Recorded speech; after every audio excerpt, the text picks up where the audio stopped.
بسم اللہ الرحمن الرحیم۔ السلام علیکم۔ بدصورت بچے کیوں پیدا ہوتے ہیں؟ حضرت علی کے دو ایسے عجیب اور عقل کو حیران کرنے والے واقعات ہیں کہ جن سے یہ ثابت ہوتا ہے کہ کالا بدصورت بچہ کس گھر میں پیدا ہوتا ہے اور معذور یا کمزور بچہ کس گھر میں پیدا ہوتا ہے۔ ایک دفعہ ایک شخص اپنی بیوی اور بچے کے ہمراہ حضرت عمر رضی اللہ تعالی عنہ کی بارگاہ میں پیش ہوا۔ وہ شخص حضرت عمر سے کہنے لگا، اے وقت کے خلیفہ، میرا اور میری بیوی کا رنگ سرخ ہے۔ میری بیوی نے یہ بچہ پیدا کیا ہے، اس کا رنگ کالا کیوں ہے؟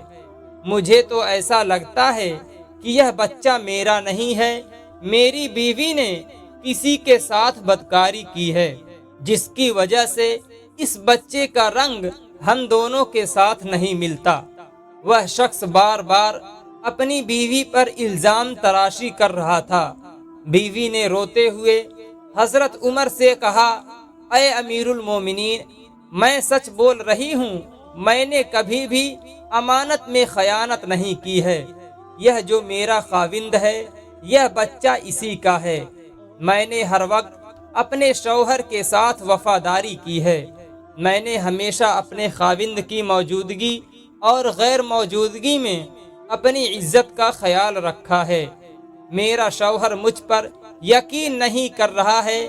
شوہر نے کہا، اے امیر المومنین، میری بیوی جھوٹ بول رہی ہے، یہ بچہ میرا نہیں ہے، یہ بچہ کسی اور کا ہے۔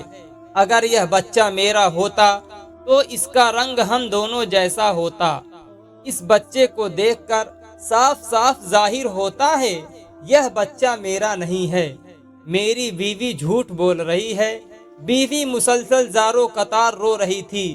خاوند اپنی بیوی کی ایک بات سننے کو بھی تیار نہ تھا۔ یہ معاملہ بہت ہی پیچیدہ تھا۔ حضرت عمر سوچ میں پڑ گئے کہ اس معاملے کو کس طرح حل کیا جائے۔ چنانچہ حضرت عمر نے سوچا کہ کیوں نہ اس معاملے میں داماد رسول صلی اللہ علیہ وسلم حضرت علی شیر خدا سے مدد لی جائے۔ حضرت عمر خاوند، بیوی اور بچے کو ساتھ لے کر حضرت علی کے پاس تشریف لے گئے۔ انہوں نے حضرت علی کو سلام پیش کیا۔ حضرت علی نے سلام کا جواب دیا۔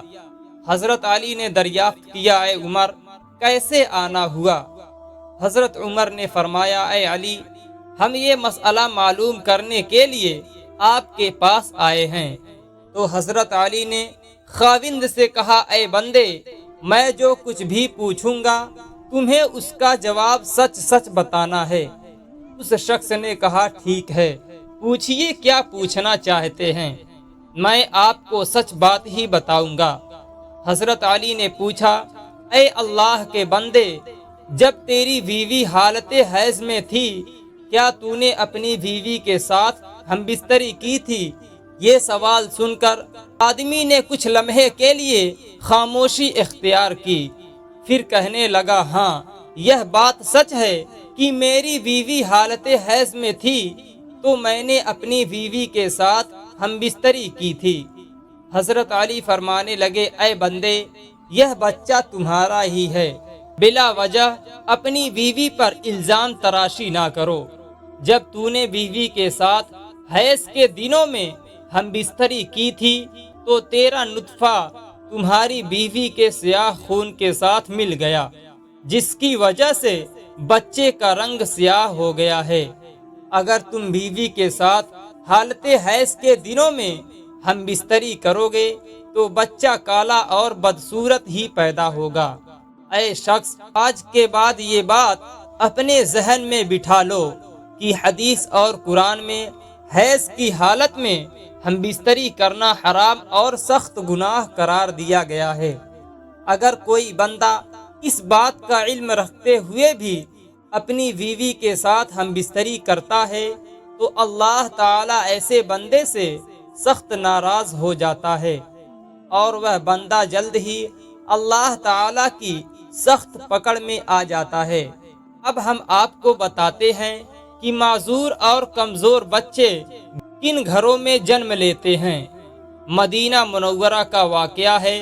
ایک خوبصورت اور جوان لڑکی کی شادی ایک بوڑھے آدمی سے ہو گئی۔ شادی کی پہلی رات میاں بیوی نے ہم بستری کی۔ اتفاقاً شوہر کا اسی رات انتقال ہو گیا اور دلہن حاملہ ہو چکی تھی۔ جب بیوی نے بچے کو جنم دیا تو لوگوں نے اس لڑکی پر طرح طرح کی الزام تراشی کرنا شروع کر دی۔ اس کا شوہر تو پہلی رات ہی انتقال کر گیا تھا۔ اس لڑکی نے جس بچے کو جنم دیا ہے وہ بچہ حرام کا بچہ ہے، اس کے خاوند کا نہیں ہے، کیونکہ وہ تو پہلی رات ہی مر گیا تھا۔ پھر یہ بچہ کیسے پیدا ہو گیا؟ اس بوڑھے کی یہ دوسری شادی تھی۔ اس بوڑھے کا پہلی بیوی سے ایک لڑکا تھا۔ اس لڑکے نے اپنی سوتیلی ماں پر الزام لگانا شروع کر دیا۔ وہ کہنے لگا کہ اس عورت نے کسی کے ساتھ زنا کیا ہے، یہ بچہ میرے باپ کا نہیں ہے، یہ بچہ حرام کی اولاد ہے۔ اس الزام میں سوتیلا بیٹا پیش تھا، کیونکہ وہ چاہتا تھا کہ کسی طرح دنیا والے یہ مان لیں یہ بچہ میرے والد کا نہیں ہے، بلکہ اس عورت کی حرام کاری کا نتیجہ ہے، تاکہ والد کی ساری وراثت کا حقدار میں ہی ٹھہر جاؤں، کہیں یہ بچہ میرا برابر کا شریک نہ ہو جائے۔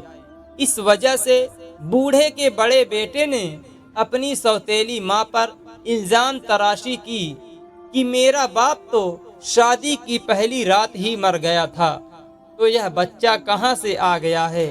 معاملہ طول پکڑتا گیا اور دیکھتے ہی دیکھتے وہ بچہ 4 سال کا ہو گیا، اور چلتا چلتا یہ معاملہ بھی قاضی کی عدالت میں پہنچ گیا۔ بوڑھے کے بڑے بیٹے نے قاضی سے کہا، اے قاضی محترم، میرا باپ تو شادی کی پہلی رات ہی مر گیا تھا، یہ بچہ میرے باپ کا نہیں ہے، اس عورت سے پوچھا جائے کہ یہ بچہ کس کا ہے، میں اس بچے کو اپنا بھائی ماننے سے انکار کرتا ہوں۔ سوتیلا بیٹا کچھ گواہوں کو بھی اپنے ساتھ لے کر آیا تھا۔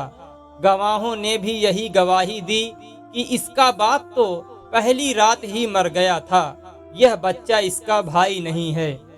یہ باتیں سن کر قاضی کو یقین ہو گیا کہ یہ بچہ عورت کی بدچلنی کا نتیجہ ہے۔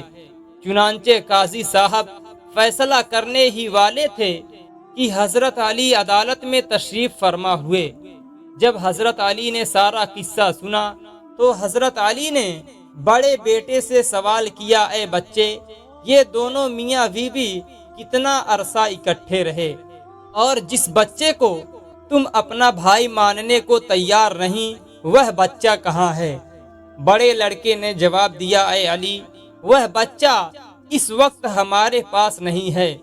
حضرت علی نے کہا کہ تم کل اس بچے کو اپنے ہمراہ یہاں لانا، کل انشاءاللہ تمہارا فیصلہ ہو جائے گا۔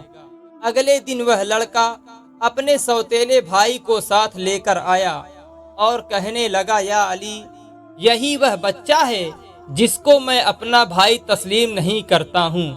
حضرت علی نے جب بچے کو دیکھا تو فرمانے لگے، میں ابھی آپ کا فیصلہ کر دیتا ہوں۔ حضرت علی نے کچھ اور بچوں کو بلایا اور ان سے فرمایا، جاؤ باہر جا کر کھیلنا شروع کر دو۔ چند لمحے میں بچوں نے آپس میں کھیلنا کودنا شروع کر دیا، ایک دوسرے کے ساتھ مستیاں کرنا شروع کر دیا تھا۔ حضرت علی بچوں کو کھیلتے ہوئے بڑے غور سے دیکھ رہے تھے۔ کچھ دیر کے بعد حضرت علی نے بچوں کو بلایا اور فرمانے لگے، سب بچے ایک جگہ پر بیٹھ جاؤ۔ سب بچے حضرت علی کے پاس آ کر بیٹھ گئے۔ اس کے بعد حضرت علی نے سب بچوں کو ایک ساتھ کھڑے ہونے کا حکم دیا تو سب بچے ایک ساتھ کھڑے ہو گئے۔ مولا علی ان بچوں کو بڑے غور سے دیکھ رہے تھے۔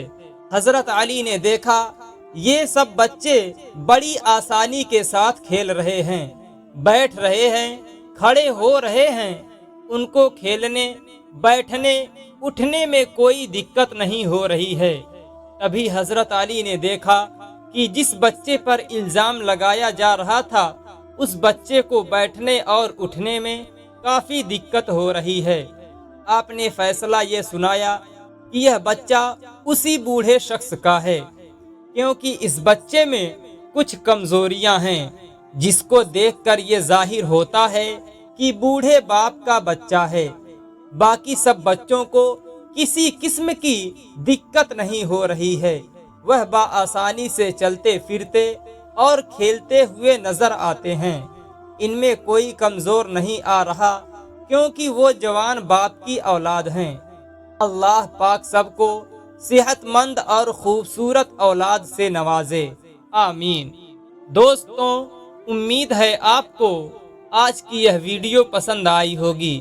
اگر آپ کو ویڈیو پسند آئی ہو تو ویڈیو کو لائک، شیئر اور ایک پیارے سے کمنٹ کے ساتھ ہمارے channel Aftab Alam Islamic official کو ضرور سبسکرائب کر دیں۔ پھر ملتے ہیں کسی دوسری ویڈیو کے ساتھ، تب تک اپنا خیال رکھیں۔ اللہ حافظ۔